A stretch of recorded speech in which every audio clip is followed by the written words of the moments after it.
এসে বললেন, ইয়া রাসূলুল্লাহ, আমি 1,40,000 ফেরেশতা নিয়ে নেমে এসেছি। আপনি কি জানেন না, ঠিক একটু আগে মদিনাতে আপনার এক প্রিয় সাহাবা, তার নাম হচ্ছে মুআবিয়া ইবনে মুআবিয়া আল মুজানি, একটু আগে শেষ নিঃশ্বাস ত্যাগ করেছে।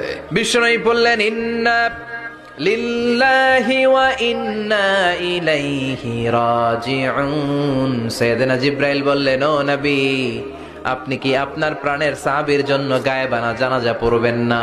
বিশ্বনবী বললেন, অবশ্যই পড়ব। সাহাবীদের মধ্যে ঘোষণা দিলেন, ও সাহাবারা, তোমাদের ভাই মুআবিয়া ইবনে মুআবিয়া আল মুজানি কিছুক্ষণ আগে মদিনাতে ইন্তেকাল করেছে।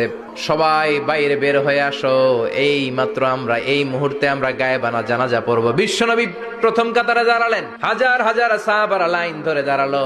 সাইয়েদনা জিবরাইল 1,40,000 ফেরেশতা নিয়ে সাহাবাদের পেছনে দুইটা লাইনে দাঁড়িয়ে গেলেন। প্রথম লাইনে 70,000, দ্বিতীয় লাইনে আরো 70,000, 1,40,000 ফেরেশতাদের বহর।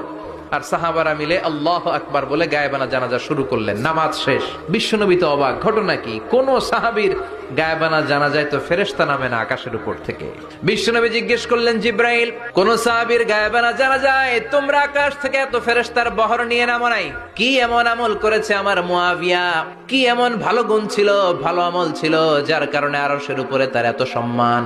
সাইয়েদনা জিবরাইল বললেন, নবী, তেমন কোনো বড় আমল নয়, ছোট্ট একটা আমল, কিন্তু আমলটারে ভালোবেসেছে কে? আপনার এই প্রিয় সাহাবী হাঁটতে বসতে চলতে ফিরিতে সব সময় পড়তো কুল হুয়াল্লাহু আহাদ, আল্লাহুস সামাদ, লাম ইয়ালিদ ওয়া